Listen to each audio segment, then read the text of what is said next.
Nate, man. Shout out to Nate, bro.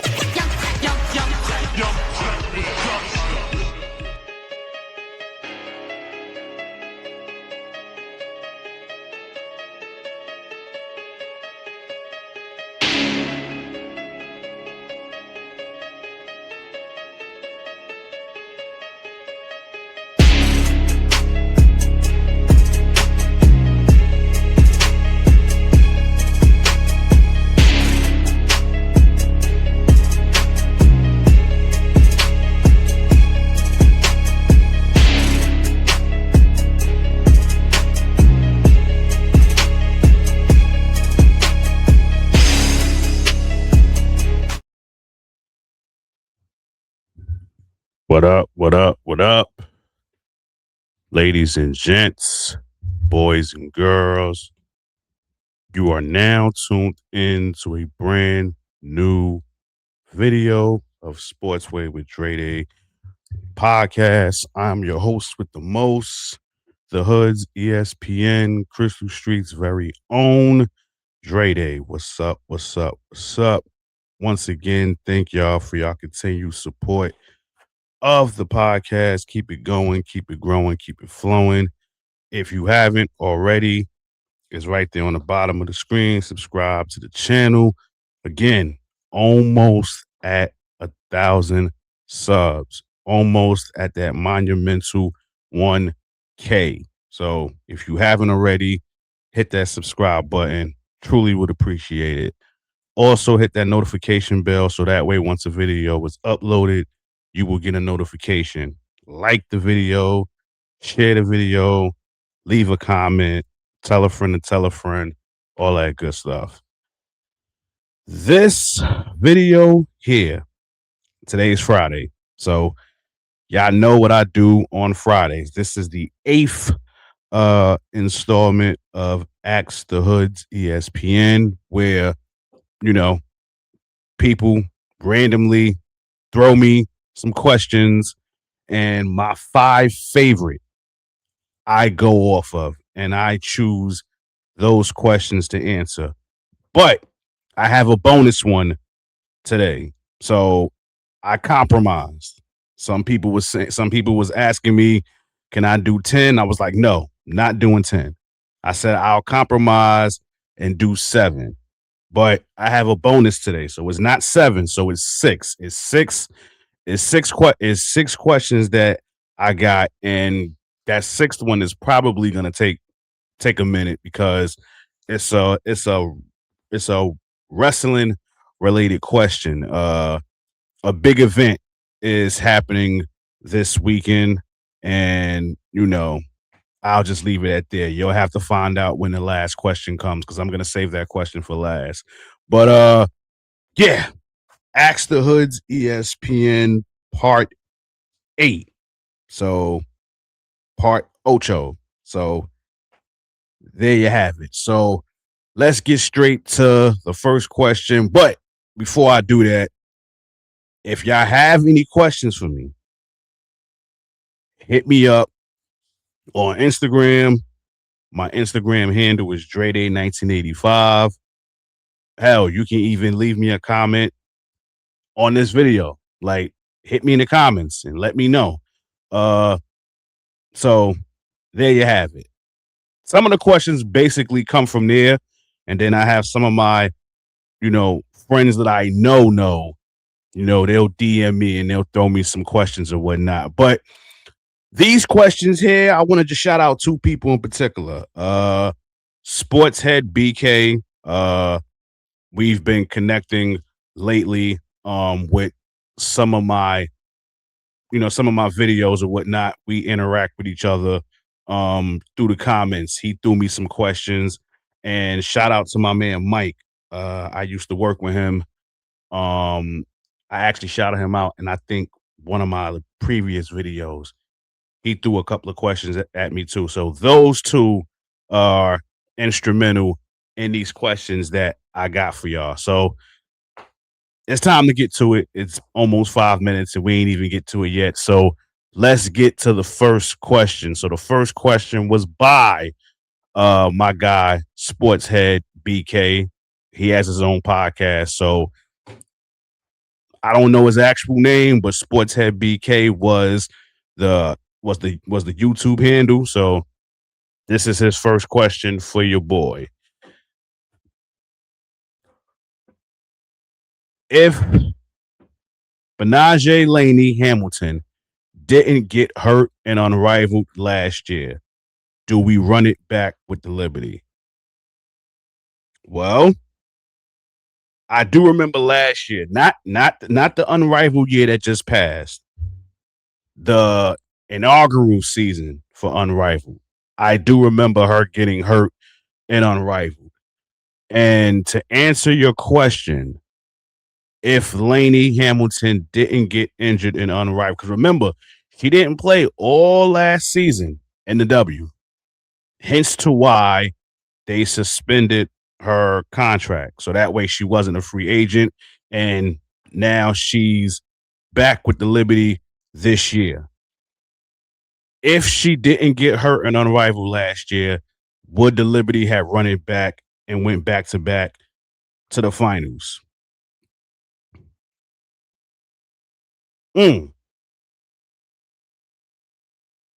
I'll say this.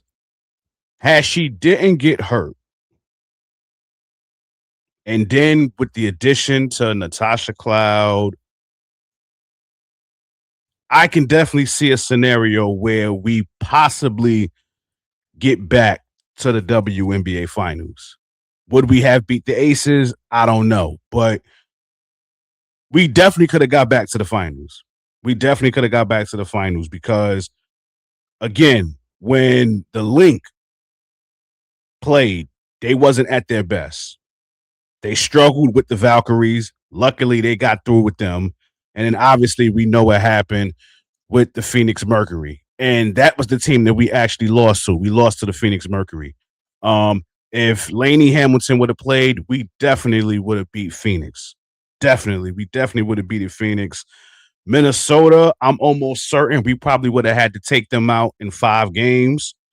And then the finals with the Aces, that would be up in the air with me. I'm not sure if we would have beat the Aces, but we definitely would have got back to the finals. So to answer your question, yes. If Laney Hamilton did not get hurt and unrivaled last year, we definitely would have got back to the finals. So I definitely agree with you on that one. And again, like I said, with the addition to Natasha Cloud being on the team and Laney, oh yeah. Yeah, I totally believe we'd have got back to the finals. So there you go. Like the question. Second question by Sportshead again. Here we go. Have you ever had a period where you became a casual fan of any sport over the years? The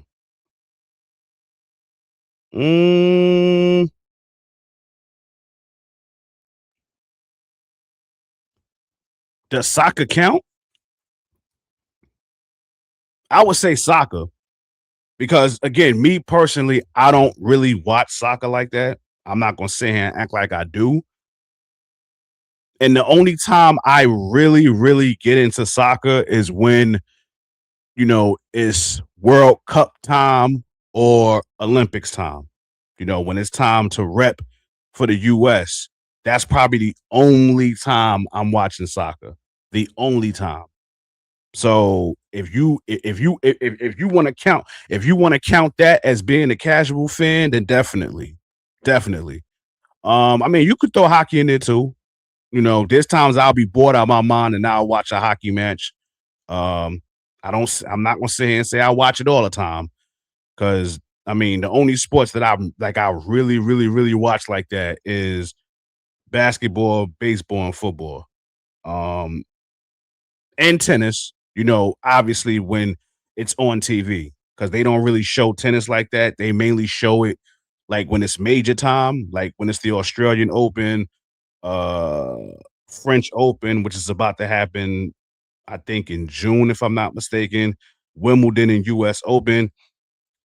I'm tuning in because they're showing it on TV.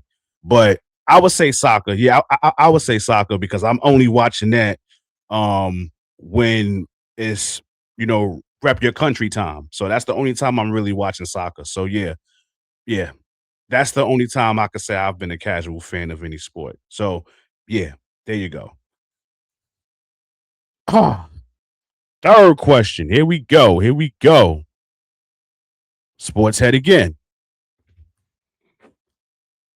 What are your thoughts on the 2027 and 2028 WNBA draft classes? Interesting question. Because 2027, that's gonna be very interesting. Like 2027, that's an interesting thing right there for 2027, because obviously you got Juju. That's if she chooses to leave. Remember, she was hurt this past year. So who knows? She may want to come back for a fifth year. Do I think she should? Probably not. But then again, with these NIL deals, she's definitely going to make more in those NIL deals than she will in the WNBA, even though they just got, that new CBA deal or whatnot. I still think her NIL deal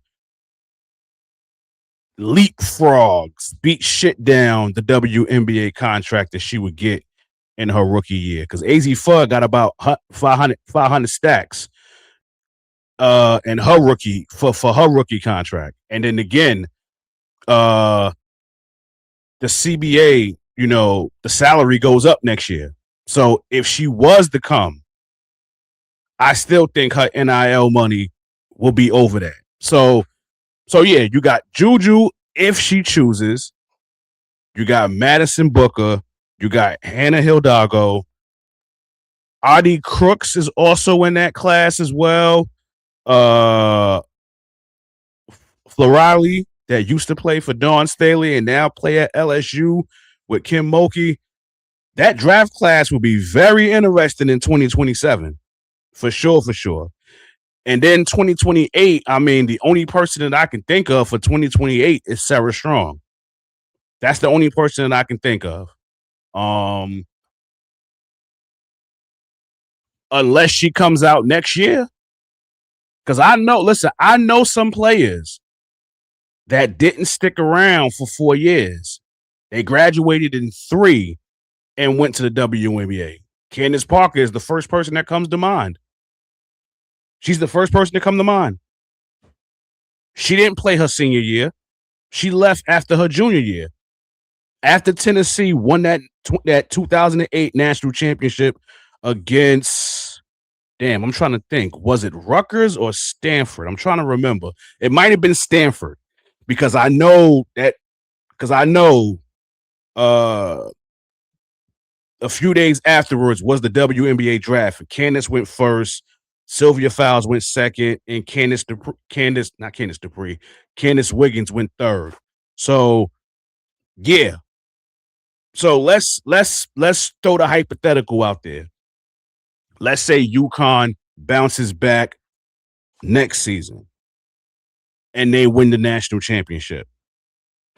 The question will be, does Sarah Strong leave now? Does she forgo her senior year and go to the WNBA draft? Who knows?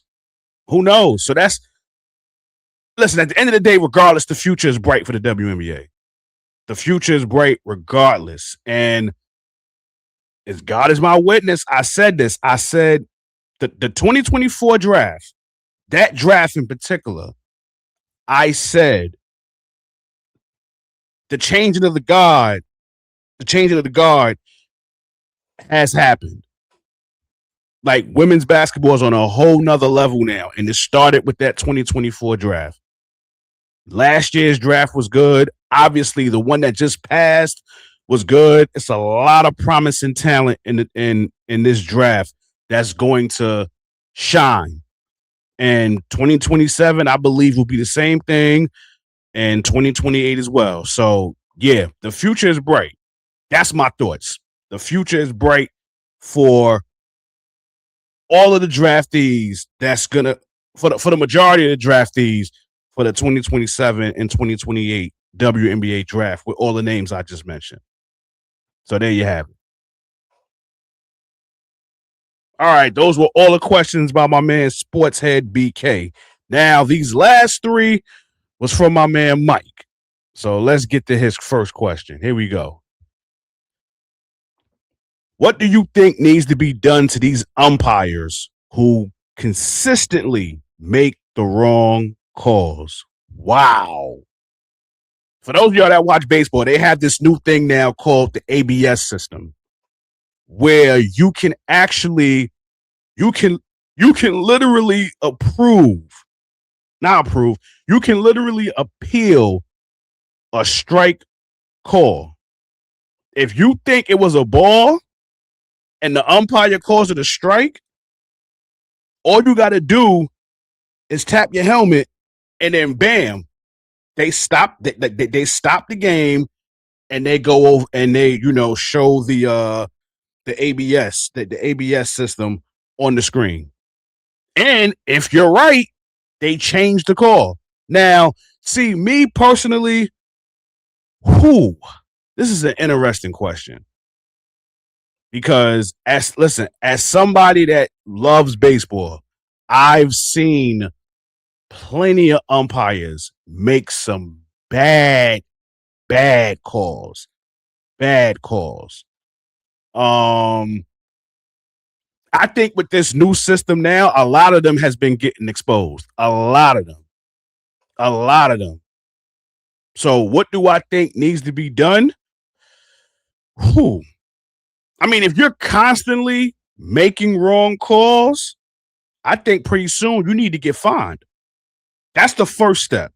I'm not going to say lose your job. No, I'm not going to say that. But if you're constantly making the wrong calls, then I think you need to be getting fined for them. And then whatever happens down the pipeline happens down the pipeline. But if you're consistently making the wrong calls, a fine needs to come your way. You need to get fined for some shit. That's what I think. Like, I think it should be because, yeah, I would say a fine, then a suspension, and then whatever. And obviously, in the corporate world, what happens after that. But I'm not going to sit here and say you should get a verbal warning or nothing like that. No. This is Major League Baseball here. These are things that you're trained to do, and you can't constantly keep making wrong calls. And there's so many umpires that do it.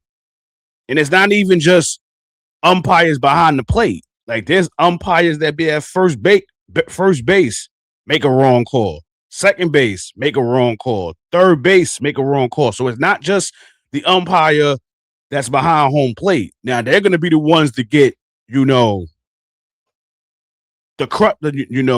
bigger criticism, but all of them make bad calls. But for this question, I'm assuming you're talking about the umpire that's behind home plate. So yes, those umpires in particular, if they constantly keep making the wrong calls, yes, take some money from them. Hit them in their pockets. I bet you they'll stop making wrong calls. So there you have it. I actually like that question. Yeah, I like that question right there, Mike. Good looking on that one. All right, let's get to the next one. Is the NBA going to continue to get worse, or will it reset and we'll get back to that competitive, defensive nature it once had? Wow.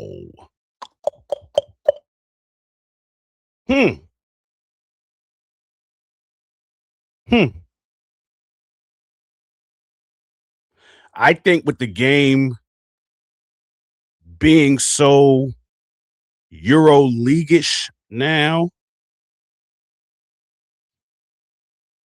I don't think that defensive nature we're ever getting again. Honestly. I don't think I don't think we're ever getting that again. Shit, the best era was the 90s. And I know I'm being biased for saying that because that's my era, but yeah, the 90s and 2000s, those were the best eras. Watching the NBA now is just downright disgusting. And I said this in a previous videos a while ago. I said I would take the WNBA product over the NBA any day of the week right now, twice on Sunday.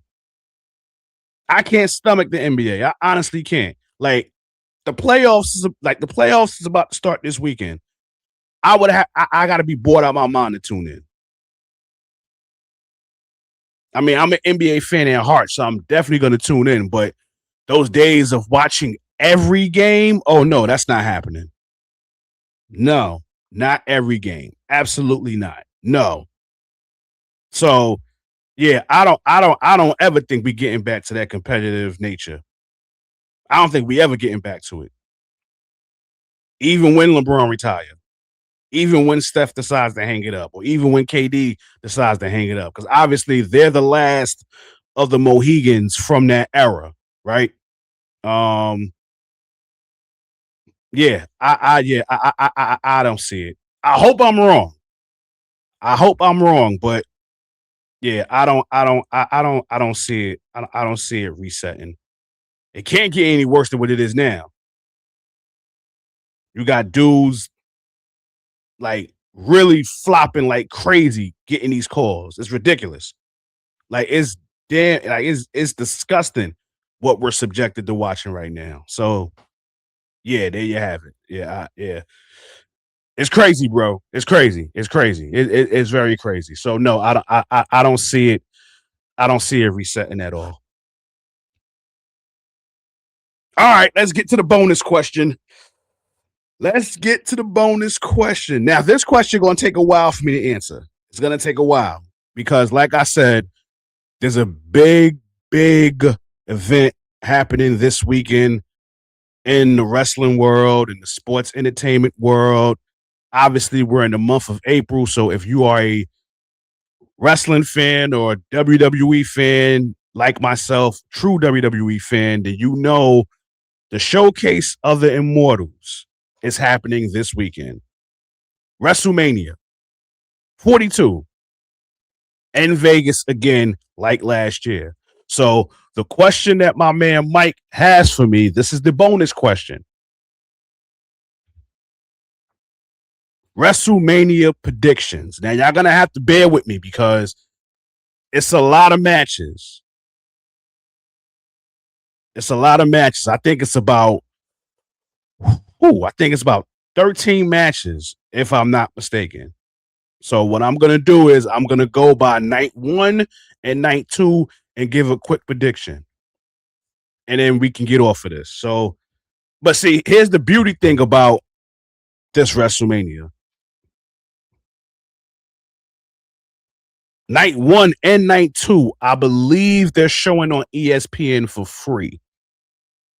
And then after that, you have to have that ESPN Unlimited app, and then you can watch all the other matches. But I do believe for night 1 and night 2, you can watch the first 2 matches on ESPN for free. Because I know, if I'm not mistaken, I think night 2. Yeah, I'm looking at it right now. Night 1, the Usos and LA Knight versus the Vision and IShowSpeed and Jacob Fatu and Drew McIntyre, their unsanctioned match. Both of those matches will be on ESPN2 for night 1. So those 2 matches you can watch on your TV. You don't have to go on a streaming platform to watch it. It's going to be on ESPN2. And then for the second night, Obafemi and Brock Lesnar is on ESPN, and the Intercontinental Championship ladder match. Wow. Those 2 matches is the free ones. Wow. Much better than the first 2 for night 1. But, okay, let's get to it. My prediction for The Usos and LA Knight versus the Vision and iShow Speed.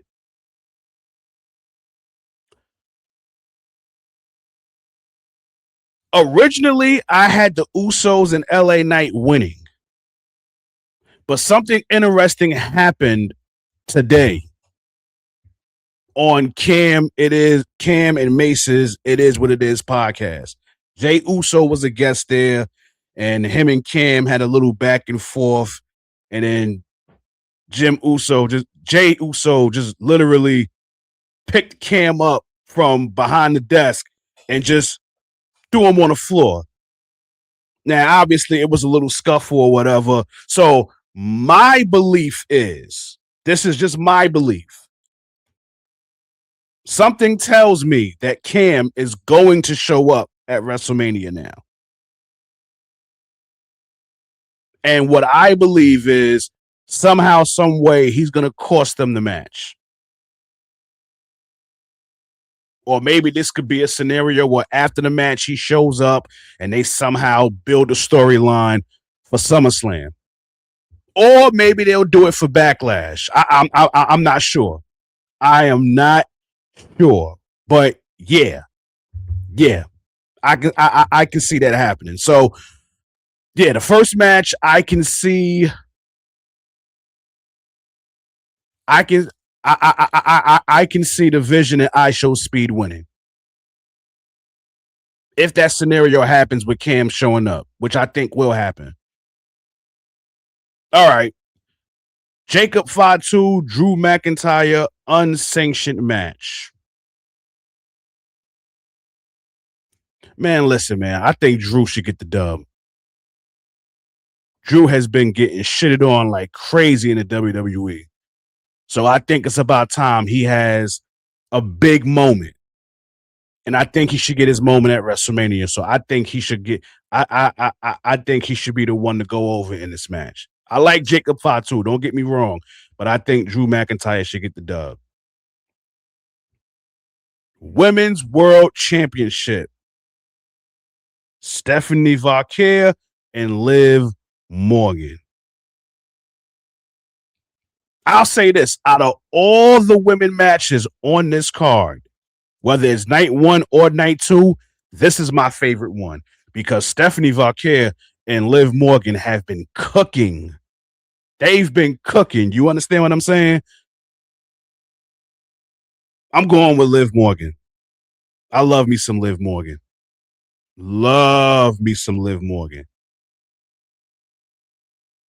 Easy on the eyes, too. My goodness. Stephanie Vaquer, dope, too.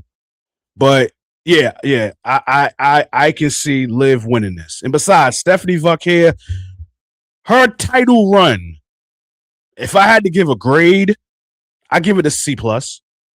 I give it a C+. So yeah, I got Liv Morgan getting the dub. Women's Intercontinental Championship, AJ Lee versus Becky Lynch. I think Becky gets the win on this one. You got to remember, when AJ came back, that was at War Games. That was around the time of War Games. It was AJ's team against Becky's team. AJ's team won. And then just recently, AJ and Becky fought each other for the Intercontinental title, and AJ took it from Becky. I don't see Becky losing 2 times in a row to AJ Lee. I honestly don't. I don't see it at all. So I think Becky Lynch, does she still go by the man? I'm not sure. But yeah, I say Becky Lynch gets the dub in this match. And I love AJ Lee, and I'm glad she's back. We've been calling for her for too long, and she's back. And I would say she's done well since she's been back. I know a lot of people have been giving her flack or whatnot, but I've actually enjoyed her return. But I say she drops the belt to Becky Lynch. I don't see Becky Lynch losing to her again. Seth Rollins versus Gunther.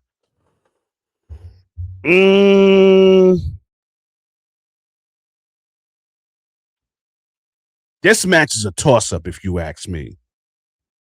This match is a toss-up. But since I love Seth freaking Rollins so much, I'm going to go with him to get the dub. But it would not shock me if Gunther won. It wouldn't shock me at all.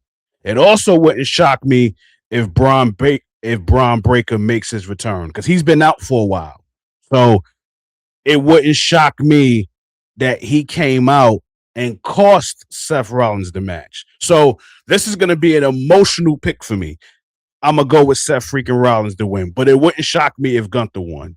So there you have it. Women's tag team match championship, fatal 4-way.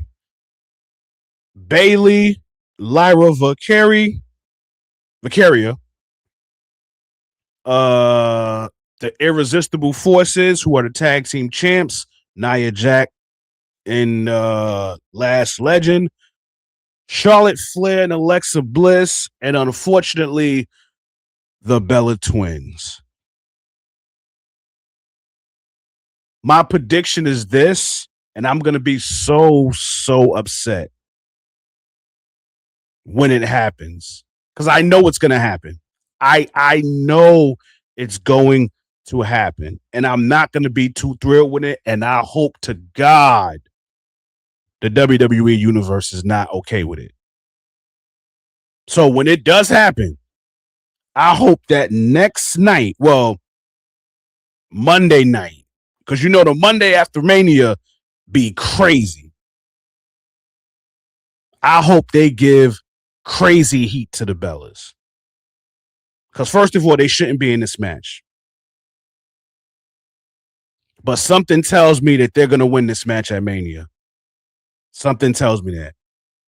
Something tells me they're going to put the belts on the Bellas. Oh, they're Hall of Famers. Let them have their WrestleMania moment.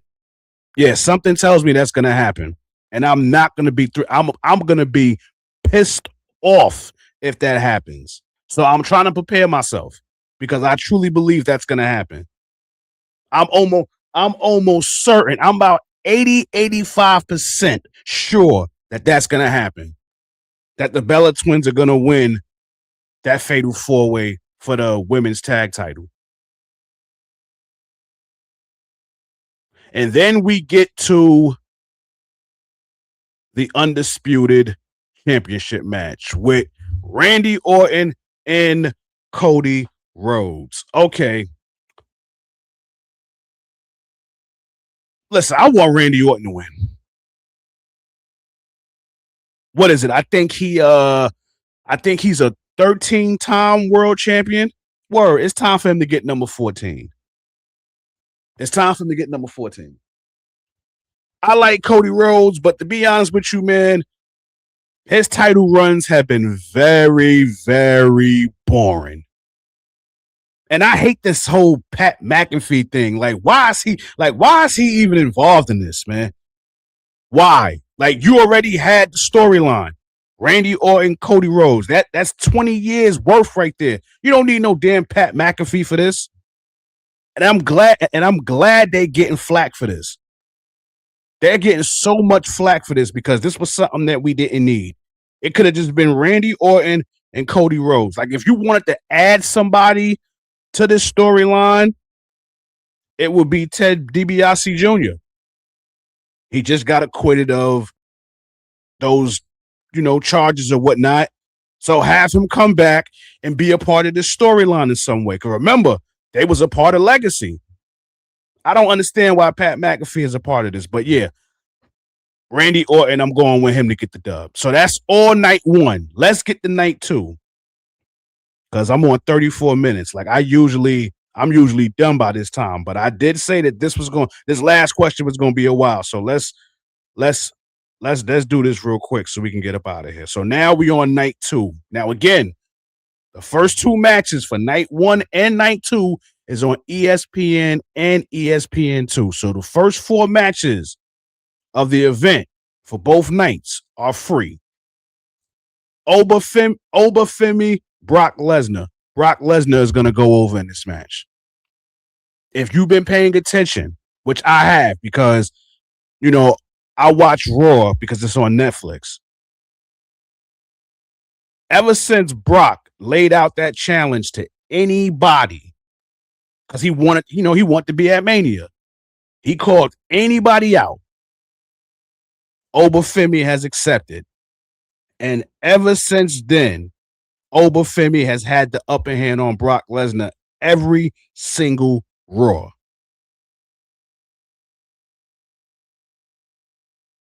Brock Lesnar goes over at Mania. Me personally, I think Obafemi should, but we all know how this going. They're going to put on a star-studded match, though. I believe that to the core. But yeah, Brock is going to get the win. I'll be shocked as hell if Obafemi wins. I will be shocked. But yeah, Brock Lesnar is going to win that. The Intercontinental Ladder Match. This match right here has the potential to be the match of the whole event for night 1 and 2. Penta is in it because he's the IC champ. Dragon Lee, Rusev, which I don't understand why he's in it. The young OG, Javon Evans, JD McCullough, and Rey Mysterio Jr. This match has the potential to be the show stealer. Ladder matches. You gotta when it comes to WrestleMania, there's certain matches that are mandatory for WrestleMania. And a ladder match is very much mandatory. Shout out to Penta for even broaching this option. Him being the IC champ said, yo, I'm the IC champ. I've been doing all these open challenges on Raw. Let's raise the stakes a little bit. On the grandest stage, I want to put my IC title on the line in a ladder match. So he gets the ultimate respect whether he win or lose. But if I had to choose who I think is going to win, wow.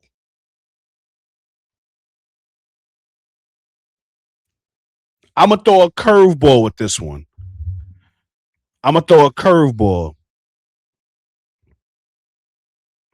to go with, I don't know if he's ready to get it yet. I don't know if he's ready to win a title yet. I want to say Javon Evans, but I don't think he's ready yet. I'm going to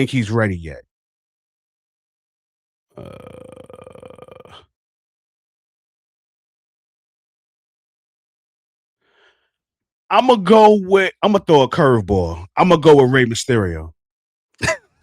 I'm going to throw a curveball. I'm going to go with Rey Mysterio. I'm going to go with the OG in this match.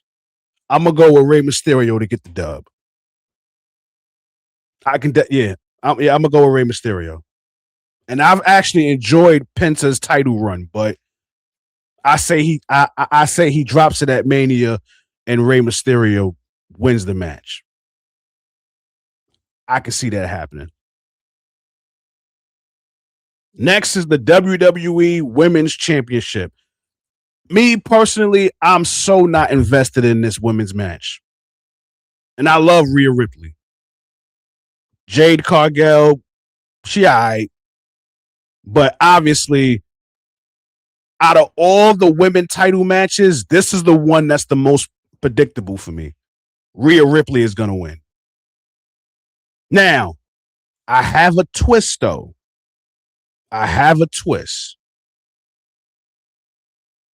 If Rhea was to lose this match, I could see a scenario where Io Sky turns on her. Remember, they close as thieves. They damn near best friends. What's their name together? Rio or something like that. Listen, and Io Sky is not on the card, which is a crime if you ask me, because In my opinion, she's the best performer in the company. Scratch gender. She is the best performer currently on that roster. And I think it's a crime that she's not on night 1 or night 2. So if Rhea Ripley was to lose, I say it's because Io cost us her the match because she's frustrated right now. And me personally, I wouldn't mind a heel turn from Io. I mean, she was a heel recently, not too long ago, when she was with, Damage Control with Bayley and Asuka and Dakota Kai when she was there. I think it's about time for Io heel turn. And what better way to do it than on Mania? So, yeah, if Rhea was to lose, I can see that being the reason. But I still believe I'm still going to go with the fact that Rhea Ripley wins. So there you have it. U.S. Championship match. Sami Zayn versus Trick Williams. I'm going with Trick Williams to win, but I want this scenario to happen. But I don't think it's going to happen because for some strange reason, WWE has felt the need to have all these celebrities show up for Mania. We got Pat McAfee, we got Jelly Roll, we got Lil Yachty, who's going to be there for Trick Williams. Like, it's so many celebrities that they're trying to put in this Mania. Lil Yachty is not the person that I want to be there for Trick Williams. Oh, I forgot I Show Speed, but I don't have a problem with him. He's the only one I don't have a problem with. But Lil Yachty, come on now. That's not the person that we need in Trick Williams' corner. Who we need is Booker T. I think Booker T should be the one to bring out Trick Williams for his ring entrance.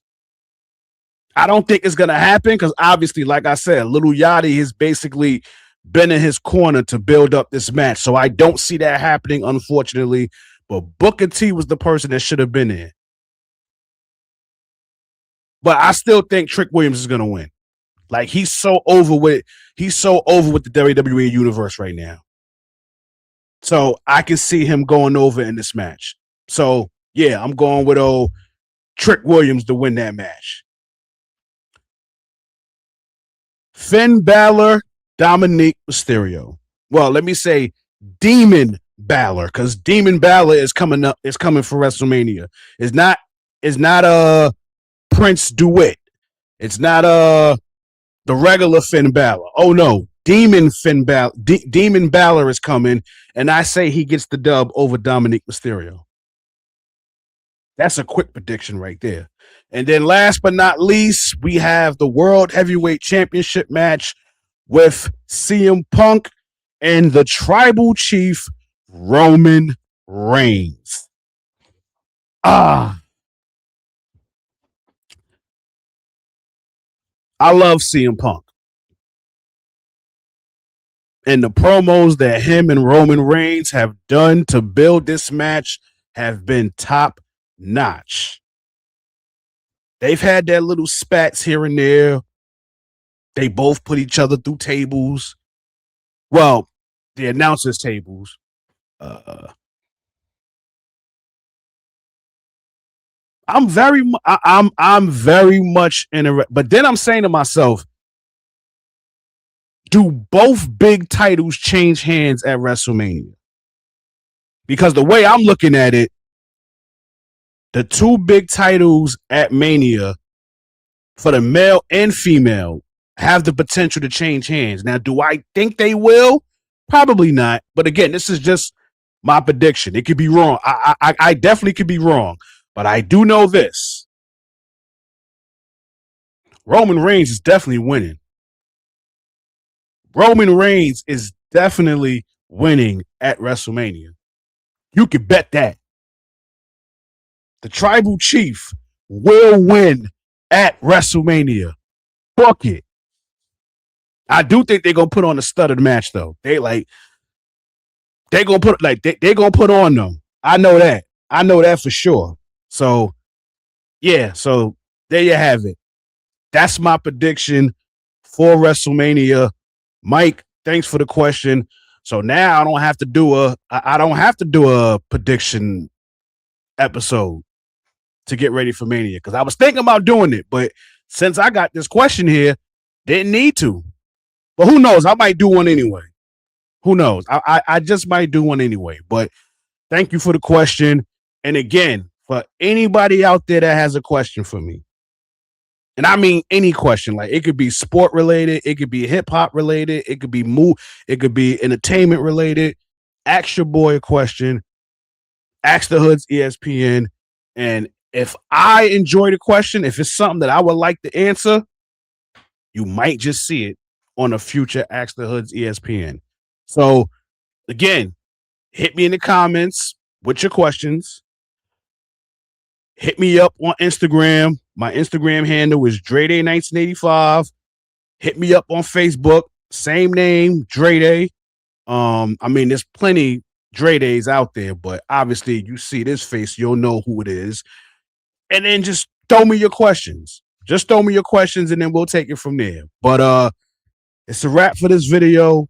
Thank y'all for y'all continued support of the podcast. Keep it going, keep it growing, keep it flowing. If you haven't already, subscribe to the channel. Again, I'm almost at 1,000. I'm almost at 1,000. That last video that I did, the whole Jason Whitlock and his obsession with Caitlin Clark, like I've gained a lot of subscribers just off that one. Like I was about 30 away from 1,000. And now I think the last I checked, I think I'm about 16 or 15 away. So let's keep it going, man. Let's keep it going. We almost at the end of the month. So hopefully I'm at that 1,000 by the end of the month. So again, hit that subscribe button. Also hit that notification bell. So that way, once a video is uploaded, you will get a notification letting you know I dropped a new video. Like the video, share the video, leave a comment again, like I said. Tell a friend to tell a friend, all that good stuff. In closing, y'all know how this goes. This has been another video of Sportswear with Dray podcast. If you're going to watch WrestleMania, enjoy it. I'm not sure if I'm going to watch because, again, I'm not with that whole ESPN unloaded crap. About $30, $40 to pay to watch that shit. I don't know if I'm going to do it. I honestly don't know. I'm on the fence. I'm definitely on the fence. But I can get my highlights on IG. So I'm literally on the fence. I got time to think about it. But in closing, y'all know how this goes. This has been another video of Sportswear with Dray podcast. Y'all have a blessed and safe weekend. Catch y'all on the flip side. God bless. Peace and love. Your boy is out of here. Oh, no.